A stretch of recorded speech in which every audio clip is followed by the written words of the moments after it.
biashara. Kwa sababu nimeuliza hawa my friends huko na mambo gani? Wananiambia governor, ukiendelea kusema hivi tutaenda Rwanda. Mimi nataka niseme you can live for Rwanda like yesterday. We don't care. Kwa sababu that yesterday is not helping us as it is now. So you can live if you want, because you cannot blackmail and push us. What we are saying, even if you leave, we can as well announce a new contract list internationally. All right, so those pronouncements just recently made during the Mashujaa Day celebrations in Kericho County, actually a sustained push for what he said on Mashujaa Day. He has been saying that for quite some time now concerning the introduction of cheap lacking machines in Kericho County. We have him in studio here with us, the Kericho County Governor, Dr. Erick Mutai, also called Equalizer. And we continue this conversation. I want to understand where those words came from, because it took many by surprise. They can leave for Rwanda like yesterday, and you don't care. Governor, tell us, where was this coming from? The Bible says that I came to give comfort to the afflicted and to afflict the comfortable. You see, the history of the multinationals tea estate is a story that is so worrying. First of all, I'll just try to tackle this for Kenyans to understand. I have no issue in particular with investment there, but I have issue with how they're handling things in Kericho. And number one, the family of James Finlay, we need to understand, the family of James Finlay and the former families that runs Unilever are actually settlers. There are no people, you know, there's a difference when you talk about the investors that are coming in to invest now, and we have the settlers, just like Tom Chomledi, who could shoot a black man and say that I thought it was a monkey. So we have settlers in Kericho. The owners of these farms were actually raised and bred in Kericho, and they attended schools in Kericho before eventually they left. Now, with these farms in Kericho, we have close to 24,000 hectares, which translates to close to 50 or so acres of land. My first question is, the lease ended some years back for this land. The NLC ruled that the multinational tea estates in Kericho and Bomet, then Kericho and Bomet counties are trustees of this land, which means from NLC, the land belongs to the people of Kericho and the people of Bomet. When the lease ended, it was renewed. My question, who renewed this lease? When did in your view, did you establish when the lease expired? Yeah, around 10 or thereabout or so years when the earlier lease ended. And now there was a need in the new constitution to have a new lease altogether. So the question is, who leased out this farm on behalf of the people of Kericho? What is the content of the lease? This lease that was done in the night, were the people of Kericho and Bomet consulted? Was there a public participation for them to agree that yes, we are releasing this farm, and this is the terms of agreement? Because if you have a farm, ordinarily, if a contract ends, it is only very fair to involve you that yes, the contract has ended, but now we are renewing the lease. These are the terms and conditions, the contents, the clauses that governs it. As it is now, the people of Kericho are not even, and Bomet are not even aware. But have you sought a formal ways of raising these pertinent questions? Let me just finish my grounds. Okay, yes, go ahead. That is one. Yeah. Number two, in terms of the rates that are being paid in the multinational tea estate, they are paying us 264 shillings per acre per year.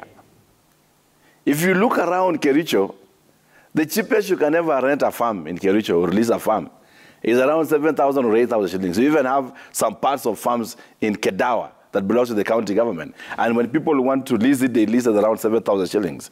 The other day we bought a farm, you know, which was again a faulty process, one element again of misusing the world resources. Because we bought a farm at a place called Kimugu for a water project. And now we had to buy a farm from Unilever at that time, and it was government buying government land, which was again is an audit query altogether. Now the thing is, if we put this farm at around 10 million, and they insisted that these are the current rates, why are they insisting that they should still pay 264 shillings?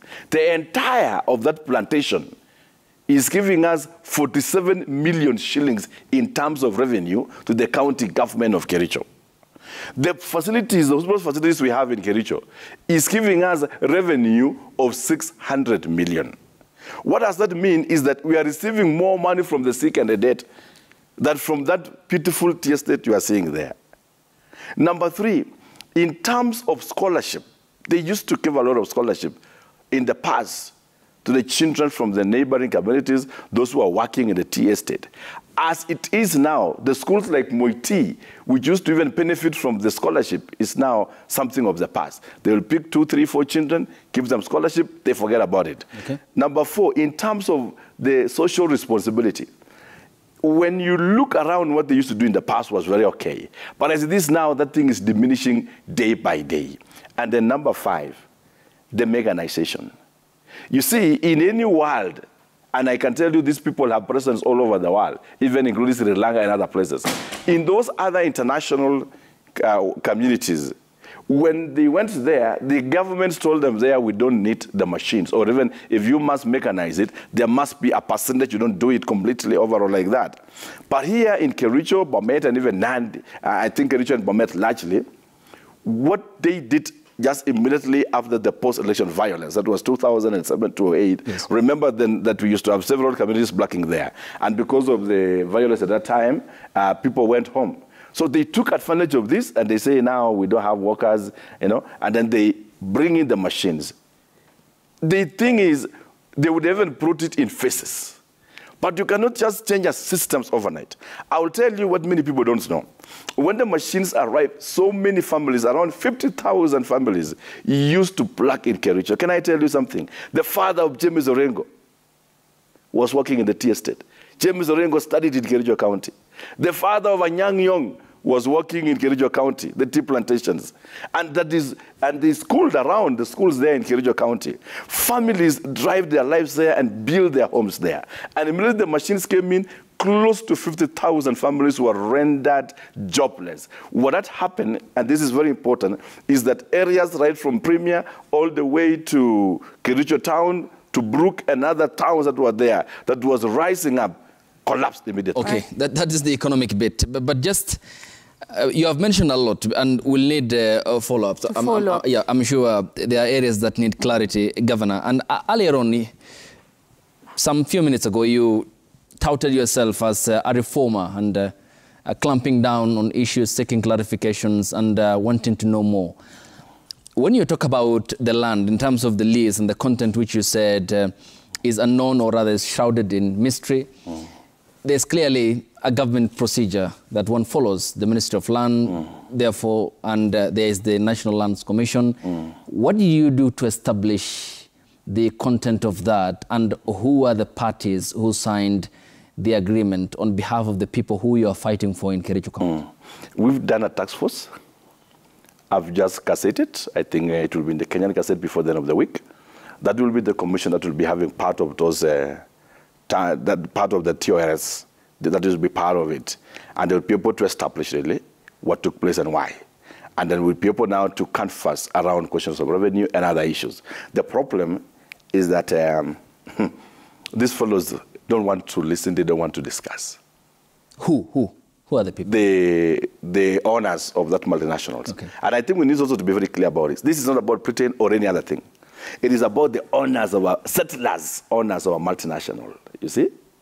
Because we have so many investors coming to Kericho. Yesterday, I was hosting a team from Germany in the morning. A first patch that partnering with us for water projects. The second was a group that I want to invest in something. By afternoon, I was hosting a group from Uganda. And I'm very happy Africa is rising. A minister for youth in Uganda was in Kericho, requesting that we work around and partner to come up with a motor assembling center in Kericho County. So this is not about really the investors as such, but I'm talking about a settler farm that continuously has refused to listen to the cries of the people and occupying the largest tracts and the most prime lands in Kericho. Which I believe was done by following due process. And I agree with you. A few minutes ago, you said that lease contract expired, and you're reading malice in how it was renewed. But let me just ask for clarity. You said it's 47 million that the county is getting? Yes, is receiving in revenue. You're still getting that 47 million? I'm the governor of Kericho. So you're still... I have access to revenue streams. I'm no longer campaigning. I'm seated as the governor of Kericho. So you're still receiving 47 million. So you're still receiving it, even though you're saying that it is mysterious how the lease was renewed? I'm saying these are operations in Kericho County, right? We have investors in Kericho, so many of them. That one is just one of them, isn't it? And they are paying their revenue because this is a land that belongs to Kericho County. And it is by law their obligation to pay the rest of the county government of Kericho. And I'm saying what we are receiving annually is 47 million Kenya shillings. Compare it to Masai Mara.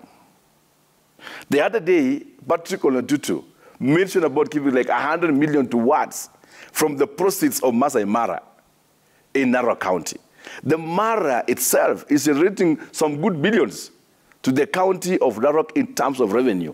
And when you go there for either domestic tourists or international tourists, then it feeds directly to the economy of Narok. This one of ours has not even opened space for tea tourism, which is a potential in the county. They have even shut up.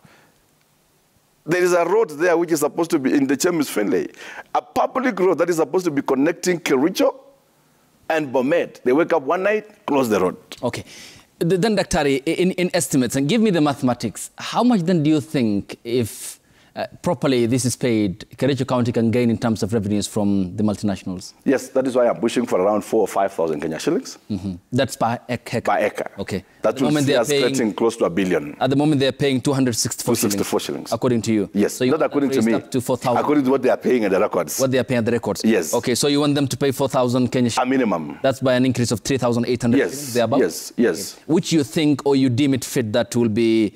will provide a flesh for the county to get enough revenues. Correct. To run its affairs. Correct. If not so, they begin to pay per kilo. Okay.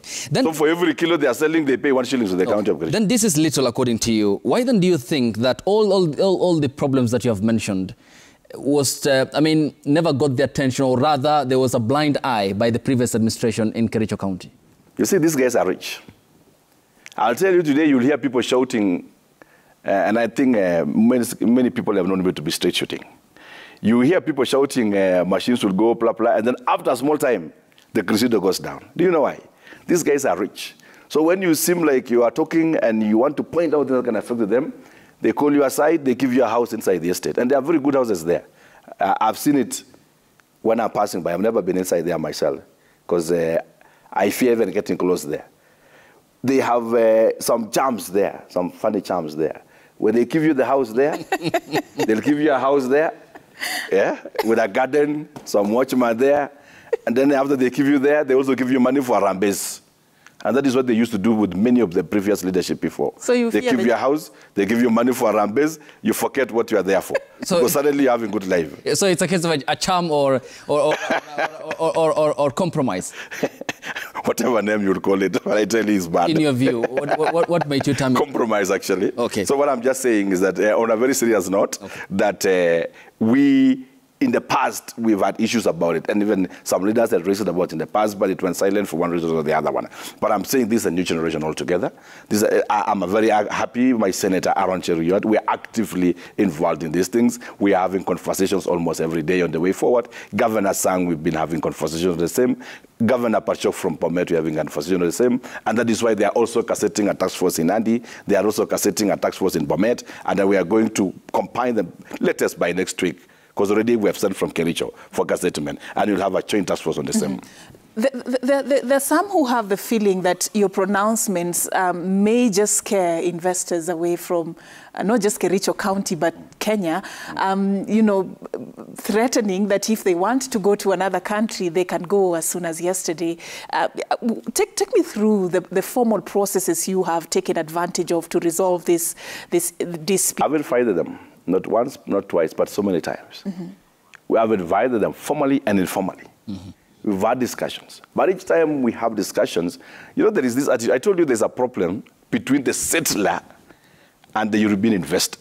These are settlers, right? And I have given you just a metaphor of it. You remember the Tom Jamlet, isn't it? Yep. When this funny fellow who showed some Africans there and say in his mind and imagination, he was seeing a monkey crippling by.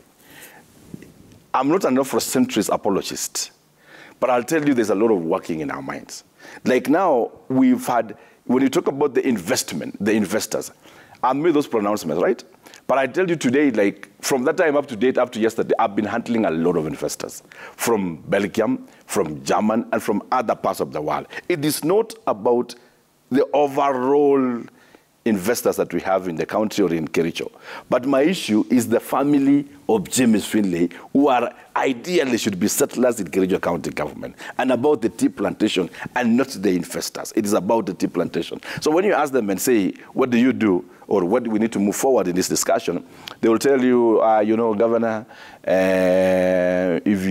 we are looking at it, even that there are other spaces across, and if we go these directions, we may need to move and leave this county. That's blackmail. That's blackmail. Why can't you say, okay, Governor, you have raised a concern.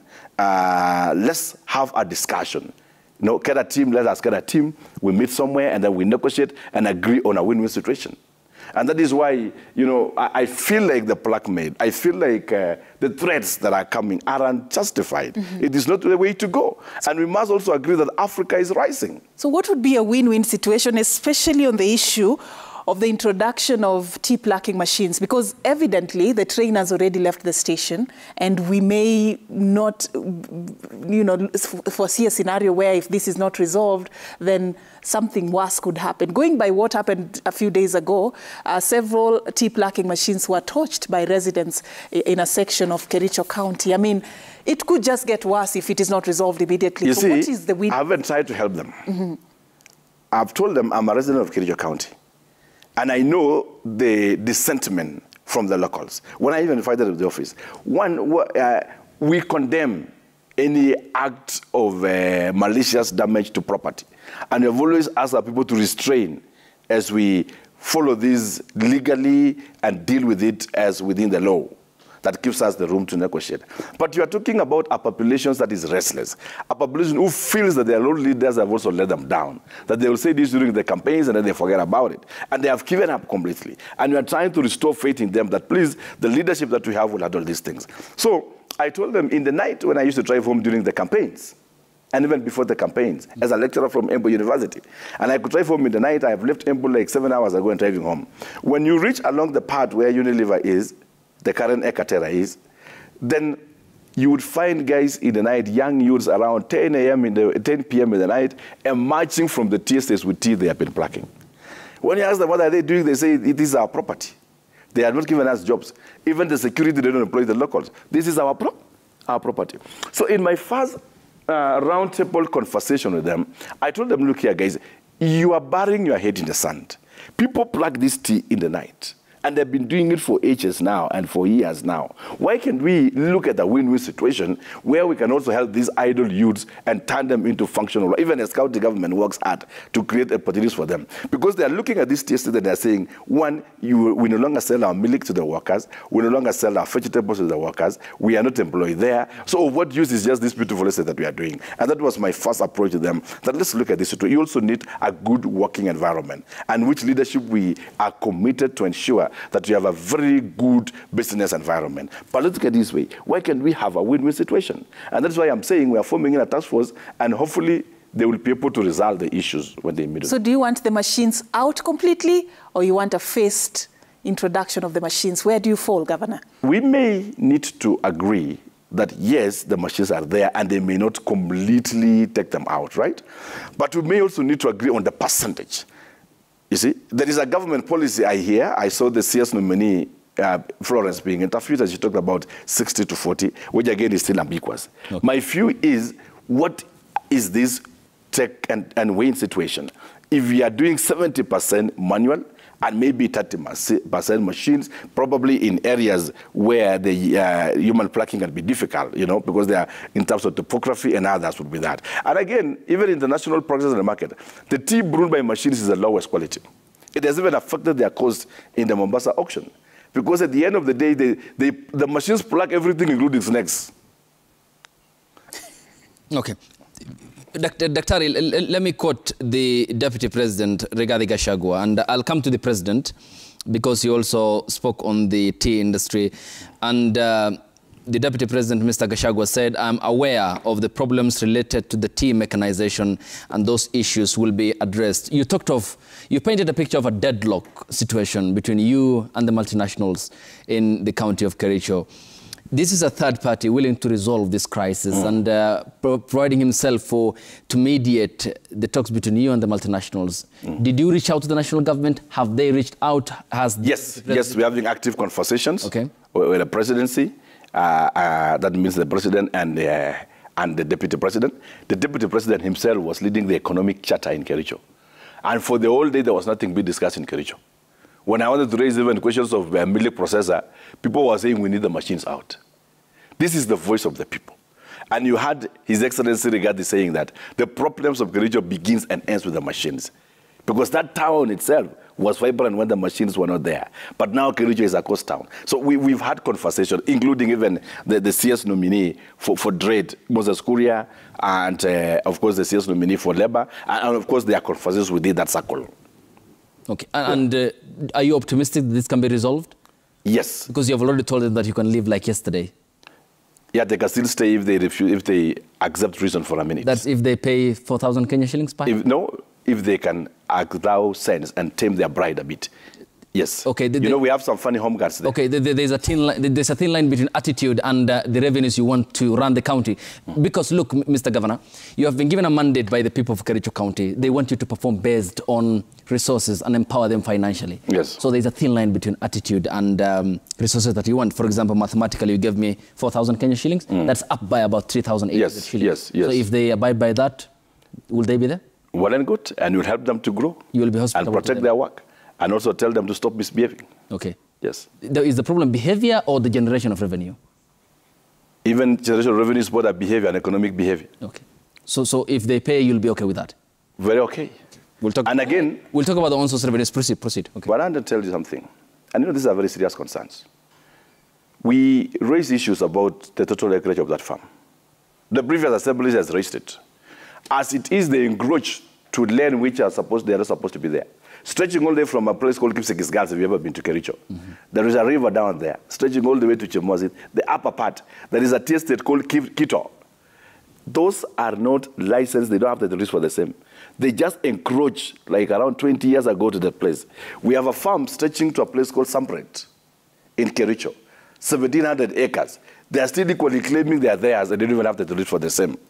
So what I'm just saying is that beyond all these things, that's why I call for respect, you see? That at least let's have some decorum. You don't just wake up in the morning and decide this is your farm. When we ask them that you want to resurvey, the previous assembly of Kericho passed the legislation that they need to resurvey the land. They moved to court. So when I want to resurvey my land, you still move to court. It's because they under-announced their performance. Because they have already encroached to so many acres that do not belong to them. And that is one of the things on the table, that you also need to resurvey this farm. So if you are to put this in a nutshell, what is going to be the key areas that the task force that you say you have gazetted is? Yeah, I've spelled out one, the revenue, which is very important. Okay. I've also talked about the mechanization, and I've also talked about the general now working between us and them. All right. Yeah. So let's talk about the plans to expand Kericho County, another hot topic that has elicited mixed reactions there, Governor. Tell us a bit about why you want to expand the horizons of the county. I think it was misquoted. We didn't say we are not expansionists. Okay. We are not encouraging like Sumu or Nandi. What we are saying within Kericho town itself, and this is not a conversation which began the other day. This conversation has been there. The president raised this when he was a deputy president, that for us to grow Kericho, we need to have some more space. As this Kericho now is congested, in the spatial plan of Kericho, we need to have an industrial site. As it is now, we don't have an industrial park in Kericho. So when you're even looking for investors, in fact, after this show, I'm meeting some Spanish investors from Spain who are here in town. I think they're having a meeting State House, and then we meet with them later. When we are encouraging them and we are building on to move into manufacturing industry to create jobs for our people. When the president is talking about affordable housing in Kericho and other places of this country, we are talking about the space, the availability of space. And that is why we have proposed that we need another 1,000 acres for expansion to plan a special plan for a better upgraded Kericho town, which includes an airport, includes all those other fixtures, residential areas. We have spaces, again, for business and CBD and all that. We don't even have a showground in Kericho at the moment. So from where is this 1,000 acres going to come from? Are you expanding from within or what? Because you're saying you're not planning to go beyond what you already have. So where is this land going to come from? What are you looking at? I've told you, like I said before, we have around or in excess of 3,000 acres that was encroached by the multinationals. And 1,000 will come from there. 1,000 will come from there? Within. Yes. So how? Our town, the highway stretches like this. Okay. Just right from the CBD, we'll get 1,000 acres from there. How practical then? Because there are already people who are settled there, right? There are not people there. Those are just tea leaves. Tea leaves? Yeah. Okay. Yeah. Is the land then registered? It is leased. It's leased? Yes. So how, because earlier on I posed the question as to the due process in the establishment of, because you raised a question on the content of the refreshing of the lease that you said expired. And when I told you about, asked you about the inquiry, you did say this was a matter still in progress. So, I mean, because there's the rule of law here and the due diligence that you ought to be pursuing, how practical is that then you will annex that 1,000 acres? We are just not, the law permits national government at any time to do compulsory land acquisition. Yeah, so there is a law that governs on compulsory land acquisition. And we are saying, look here, gentlemen, you have these tracts of lands close to 50 or so thousand acres. When you just annex 1,000, is a very small acreage. And like I said before, we have another 1,700 acres of land. Of course, already they have been encroached and all that, which we can always have a negotiated agreement that we can stretch, we can push further towards that end so that we create space facing the CBD. And I can tell you, will not lack a way out of it. Okay, so legally. At any given time, yes, because you have spoken about this matter unpassionately, about the multinationals, the acreage in terms of the land mass, and the tea plantation there then, who is the owner? James Finlay. James Finlay. The tea plantation. Does he own it legally or? The tea plantation is leased by James Finlay. The land belongs to the people of Kericho. The people of Kericho County. So, yes. So where is the line between the ownership by the person you are mentioning and the people of Kericho County? Because we need some clarity about. I've said the land. The NLC ruled that this land belongs to the people of Kericho and Bomet. They are trustees of the land, right? The tea that you are seeing is a business farm, isn't it? And it was done like decades ago. And the lease was renewed. So if you lease a land, does the land belongs to you?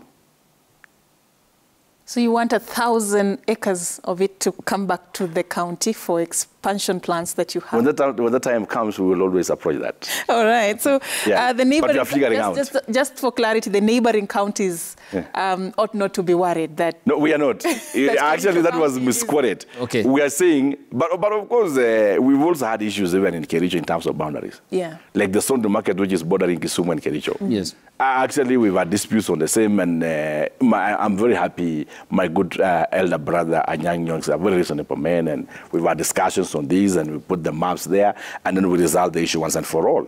We've had even questions on, I think you saw a farm called Bokwa Farm, which is deep inside Kericho, and some squatters from Kisumu County were supposed to be settled on the same. And of course, there are all these conversations. Okay. So mother's boundaries is something that I haven't raised with the council. On how to navigate it. Okay. Yes, Dr. And on that note, then, let's get this soundbite from the Kisumu County Deputy Governor. And interestingly, you mentioned Governor Anyang Nyong'o. You can vividly recall, he once hosted you and him together. But this is what the Deputy Governor Kisumu County said in relation to the matter that Dr. Mutai talked about in terms of the line between the counties of Kisumu and the county of Kericho. Here's what he said. We'll go to the market, they'll bring their milk, we'll bring our fish, they'll bring their maize, we will bring our, bananas. And, we've never known acrimony in that area. But of course, politics being what it is, and by there I can tell you, I have seen the boundary at Sondu changing so many times, okay? And allow me at this point not to say to whose advantage, because I know that the matter right now will be before very competent national government institutions, and that have the capacity to be able to resolve the issue, okay? We have the NCIC, as you know, we have the Senate, as you know, and I know that, you know, the elders from both sides are also there. We have maps, you know, that have been there over time. All right, Governor, you've heard there from the Deputy Governor of Kisumu County, I mean, concerning the border dispute. Of course, he's quite optimistic about the resolving of this particular dispute. Tell me a bit about what you think about his sentiments. And in a sense, I agree with him that, you know, on border issues, and this is really between Kisumu and Kericho, it is within the devolved system, most of them. And this is what we have also raised with the Council of Governors, that this question of border, we need to look at it. We need to see how to go about it. The maps never lie. When you put the map, it will tell you this is Kericho and this is Kisumu County. So what we are saying is that legally we will always be, you know, working within the law so that, again, we don't create animosity between two peace-loving communities, you know. We have fantastic relations with the people of Kisumu. I go to Kisumu most of my time. It's the nearest county I can reach out. And we are saying, yes, we have had these disputes, but we've been burying our heads in the sand. It's about time now that we resolve it once and for all. And we are going to do it amicably. Trust me, we will resolve that one. All right, in as much as you're placing the responsibility on these institutions, what responsibility are you then placing on the politicians? Because sometimes, especially around the electioneering period, this issue of border disputes are sometimes used, you know, for politics to gain mileage and all that. Tell me a bit about what politicians can do going forward. Yeah, you see, what we also need to understand, and like us in Kericho, we did our policies with a lot of restraint. And I'm happy equally, Kisumu did with a lot of restraint. Despite there were simmering issues on the border and other things, we agreed with NLC that any other mapping, any other boundaries, let's not do it now until after elections. And we had a silent agreement between us, the politicians, that let's not, you know, dwell on matters boundaries now, but let's wait until we finish elections, then we get back professionally now and handle these things professionally. I would say this, that we must also be responsible as leaders. Every reckless statement we do, we have a huge following from our people. And if you tell people this is what has happened, and this is what we need to do, this, most likely they will listen to you and they will take it up.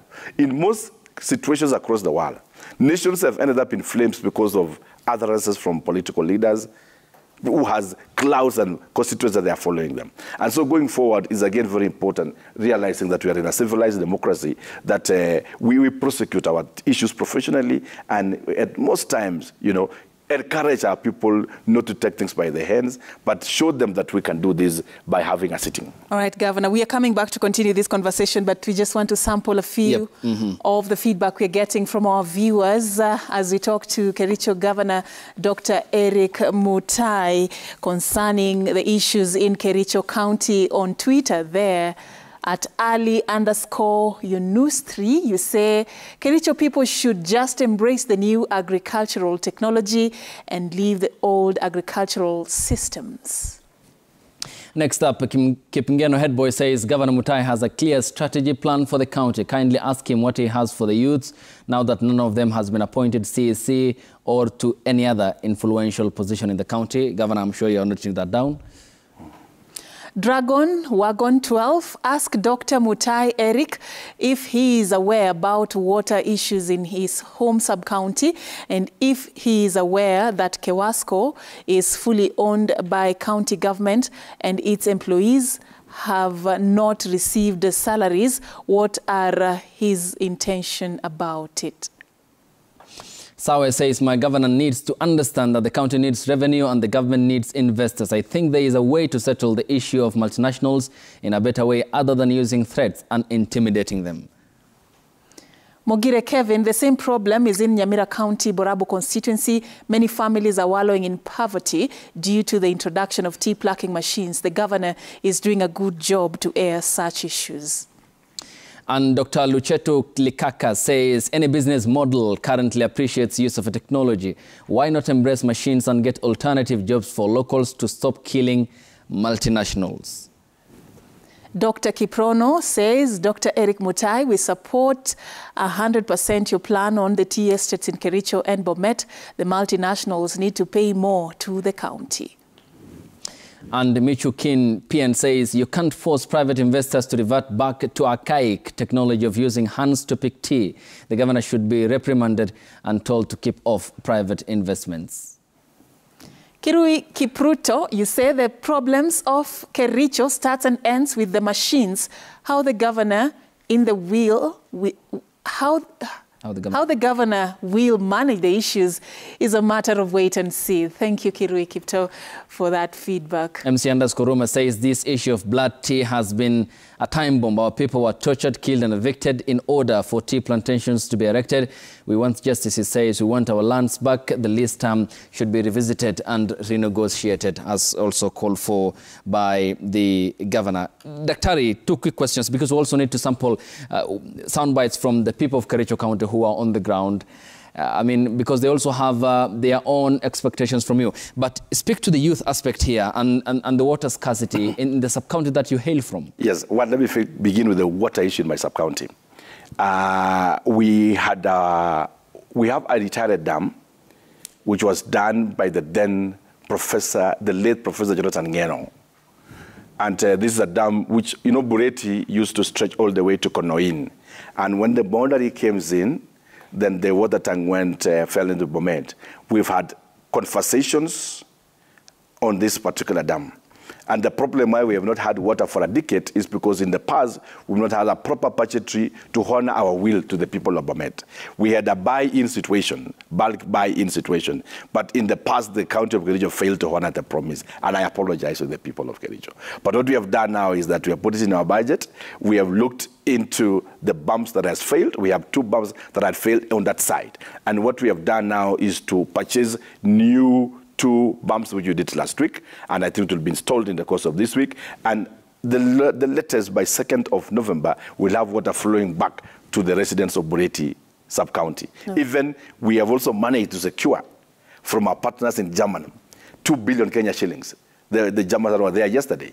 And the members of parliament from the federal government of Germany were here in Kericho yesterday. And we have managed to secure also a 2 billion funding through the Lake Water Pension Authority, so that we begin also to work on a water project that will help the people of Bureti, even as we work on our sewerage system in Kericho town within that 2 billion. All right, Governor. The other aspect of the question was also how you hope to tackle the issue of youth unemployment. The viewer there concerned about why youths did not secure positions in the CEC. And of course, also, as you talk about that, talk about the proposal to look for alternative jobs, because it seems like the world has moved and we cannot run away from this new era of technology. Somebody there proposing, why don't you look for alternative jobs for the residents of Kericho County? Good. I would like to say that we have a youth nominee in the cabinet. Our CEC nominee for roads is a youth. It's a young man who graduated engineering, had a first class, and has not had a job for a while. He's just been hustling in the village. And out of that recognition, we wanted to demonstrate to the youth of Kericho that you don't need connections to get a job in Kericho or to be a CEC. I went to a funeral around the area, and I saw, when this guy spoke, I took note of him some 2 years ago during the campaigns. And he comes from, you know, the family still brew the traditional brew there in the village, and it's really a bad situation. These men went through a local day school, managed to go to the university, and we have a youth nominee. But that said, we are also putting in programs. We've had fantastic engagement with Kenya Commercial Bank, and we are just almost inching an MOU with them. This MOU will help us have what we call a county enterprise fund in Kericho with a negotiated interest of 5% guaranteed by the government of Kericho. What we are doing is that, you see, in the past, we have reservations for youth in terms of contracts and tenders given out by the county governments. And in the past, the big boys has been the one taking these contracts because the youth do not have capacity. And so what we are doing is that we now encourage the youth. In fact, we are rolling out these things in the next 1 week or two to also participate in a tendering, in a bidding for the contracts. And once they have the contracts, and we'll strictly reserve for them because they don't have money to finance, we're making arrangements with Kenya Commercial Bank so that they're able to fund these particular youths to finance their projects. And when we pay, they're able to take back their money plus interest, and the youth remains with their capital. We are also organizing these youth groups into groups so that we also ship them into agro-business. We have begun a program in Kericho. We are now issuing 500 seedlings to vulnerable homes. We hope to extend the same to organized youth groups so that we also give them tea to plant. We give them coffee to plant. And we turn the youth into agribusiness. Okay. We are also organizing them within trade to ensure that those who can operate car wash machines, car washes places, we give them opportunity to do so. And I can tell you, we are also rolling a very ambitious program. It was, my deputy governor chaired the meeting last week for the 3,000 scholarship for those youths who got an average of D+ and never went to university. And we are giving them 3,000 scholarship, 100 per word, in the 30 words, to study vocational courses in our Kericho vocational training centers that we have there. They will study plumbing, tailoring, and all that. Okay. And once they are out, they assess the low cheap interest loans from the county government of Kericho and begin their businesses. Okay, that's noted. Let's then get the soundbite of the people of Kericho County who are as well part of this discussion, because we did manage to get them. Brad, do we have that? Yes. Okay, let's hear from the people of Kericho County. Governor, and we'll respond to some of the questions. Ningeomba bwana gavana atusaidie na mambo mingi. Kitu ya kwanza, hapa Litein hatujakuwa na maji kwa sijui karibu mwaka moja. Na hiyo sababu alituahidi kwa wakati wa campaign kwamba atakuja kushughulikia hiyo maneno ya maji. Kitu ingine, cabbage hapa Litein iko very poor. Mambo na collection ukiangalia hii Litein ni chafu sana. I think among the towns that are within the Kericho County, I think Litein is the most dirtiest town. Kitu ninaomba mheshimiwa governor ni pesa ya wazee wa kijiji. That is to say village managers.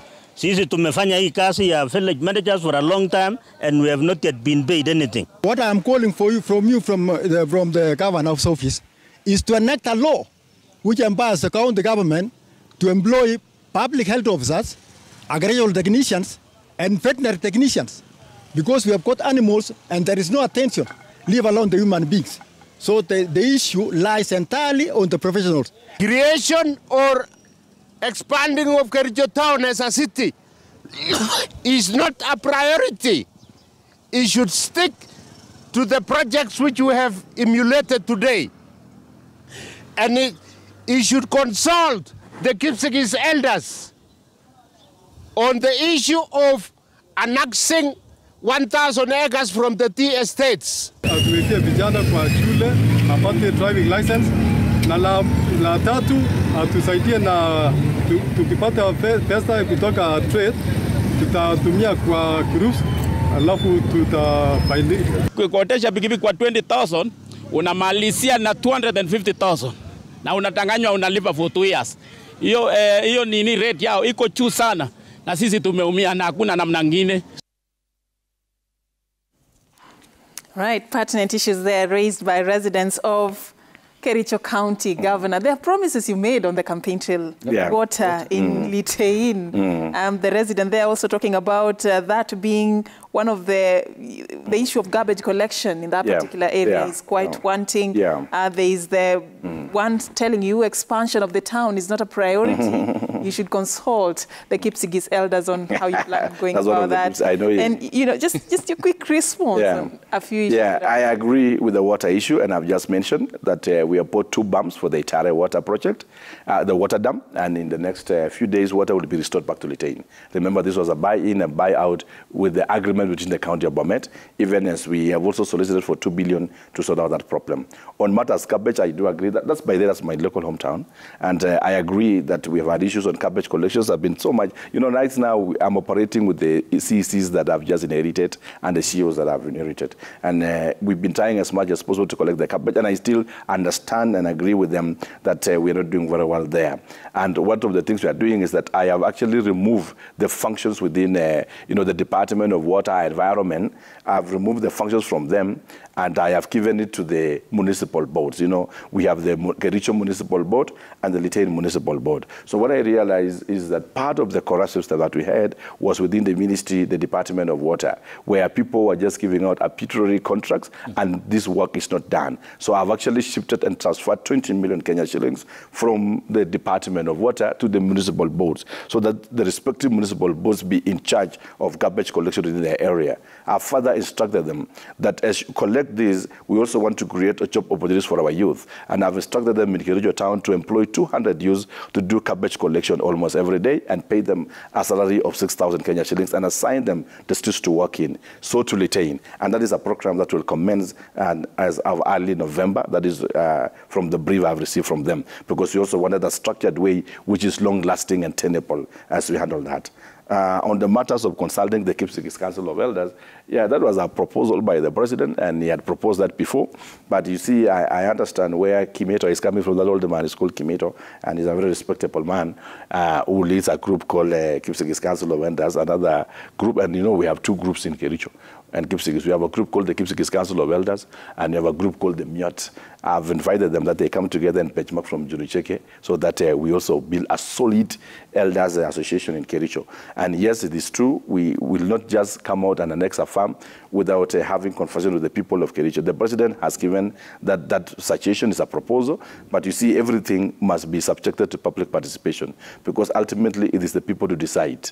And when we reach that bridge, when we cross there, because as it is now, that is not really one of our priority issues, we'll be able to do a lot of public participation until we come to an agreement and involve all the stakeholders. Okay. Governor, this is on our Twitter, of course, from Arab Sigay, and there was a call for you to employ employees based on professionalism and merit. That was a call there from one of the residents in Kericho County. But here, the concern that Sigay has is that you have recycled people and you are hiring cronies. How will you finish the stall projects as well and stop white elephant projects? Because this is a concern across the devolved system of governance, that some units are nepotistic largely, because ideally a government is there to serve the people, employ on meritocracy, but across the devolved system of governance, there's a problem which is largely pointed out by agencies. How then do you address that? How would First of all, I'd like to tell Sigay we've not employed anyone. I'm just 1 month in office. We don't even have CECs, we don't even have CEOs. Employment is generated by the department. In regard of the CECs that we have, there is no one that has been recycled in the system that was. In fact, we just presented a list of fresh CECs nominees. None of them has been recycled. And these are fresh people, professional people, who in their own interest can help the people of Kericho. In terms of the white elephant projects, government is government. What was done by the previous government and was not completed, it was for the interest of the people of Kericho, and money was spent on the same. And of course, one of the things we'll be doing is also to complete those projects even as we seek to initiate new projects. A classical example, I've just authorized the payment of 3 million to a stall sweet potato project in a place called Kiptere. And this was a very, very good thought by the previous administration, because we had a buyer called Sagoma who was buying sweet potatoes from us. But now the problem is that the due process was not followed in the purchase of this land. And we have reworked on the processes. Factory has already been built by the county, which means taxpayers' money has been spent, even though unprocedurally, but with good intentions. And so we have worked to regularize it, and we are releasing 3 million to the owner through their cooperative so that the factory will go on. We have allocated 7 million to a factory, to a conservative site called Chebulu. The county government built the place in the previous administration without purchasing the land. And the owners came and stopped the process. And already millions of shillings has been put there. And this is part of the SOCA is right. There are so many white elephant projects which are actually supposed to benefit the people of Kericho. And we are saying, yes, we'll work hard to ensure that we operationalize these projects while we are also initiating new ones. All right, Governor. Sorry, we are almost running out of time for this, but just the other day on 5th of October 2022, the Commission on Revenue Allocation launched the comprehensive on-source revenue and tax gap study for county governments, which showed that county governments can generate 93 billion shillings annually as their own source revenue, which is actually 2.5 times average of what they are collecting right now, which is 38 billion. I want to hear from you what gaps you have identified in Kericho County that you're going to seal to ensure that the county generates more revenue going forward to get a good report. I agree so much with that reading. You see, this is the 11th year of devolution, and we cannot be babies forever. The problems we had with African nations across Africa was that after independence, we refused to grow. And that is why we continue lamenting how Europe underdeveloped Africa. The day we decide to be disciplined, deal decisively with corruption, become disciplined in managing resources and handling of people's aspirations, Africa will rise.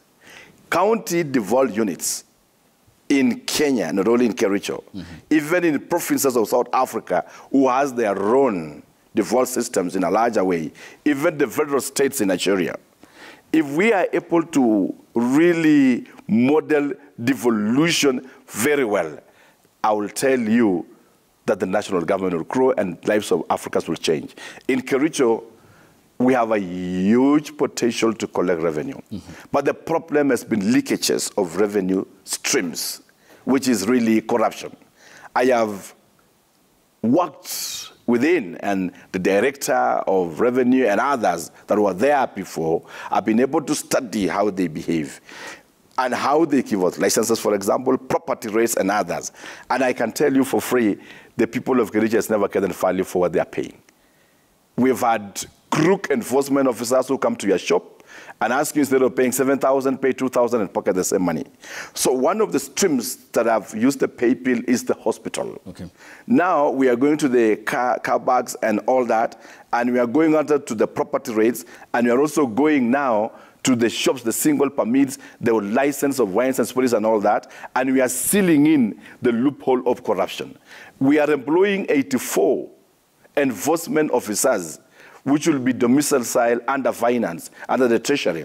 And then we are now digitalizing the payment system so that if you are parking your car, for example, we will pay digitally for the same. If it is the property rates, we are doing it digital so that you are able to monitor the payments across these streams. Okay. So we are turning around the streams, and we are looking forward to even an active enforcement unit monitored by the county government, so that as we digitalize the system may not have a problem, but enforcement can be a problem, so that we ensure compliance of the same. For example, there is a facility owned by one of the crook doctors in the facility, one of them who has been channeling medicine, and he has not paid a tune of 18 million for the last 3 or 4 years. And yet when we go to Mama Boga, we take things from his stores for not failing 200 shillings. So there has also been the rich cartel network of those who says we have the system and we cannot pay. Then we push revenue to be paid by the shoe shiner and the rest. So we are harmonizing, and we are on top of this, and I agree so much with that perception of the revenue shared formula that counties has capacity to push, and will push in Kericho to get that. All right. Thank you so much, Governor, for your time this morning as we shed light on what is happening in Kericho County, your plans going forward, and some of the pertinent issues that have affected residents of Kericho County. Your standpoint on the introduction of tea-plucking machines in the county. We expect a report from the task force that you have said you have gazetted on the way forward concerning this in the coming days. But that has been quite a conversation, Ayub. Yeah, quite a conversation, so timely, and most importantly, asking the relevant questions and to the importance of course, the devolved system of governance, why we gave ourselves this model, and the significance it bears in terms of the growth that it has had on the country's economy. Not forgetting, of course, the cited reports by the Auditor General, the Control of Budget and other agencies as to the problems that are also bedeviling the county system of governance across the country. And it was nice having Dr. Erick Mutai here on the broadcast here on Daybreak Citizen TV to outline some of his agendas and going forward how he thinks that can be made better. Coming up next here on Daybreak is health and lifestyle, and we understand that Willis is back. Yes, he is back, and of course you can stand by for that, an interesting conversation coming up. The show continues right here on Citizen TV, but from us it's a wrap. My name is Safin Acheng Ouma. Thank you for your time. And I am Ayub Abdikadir Abdi. Thanks for watching Daybreak and waking up with us. We'll see you next Wednesday by the grace of God. Good morning.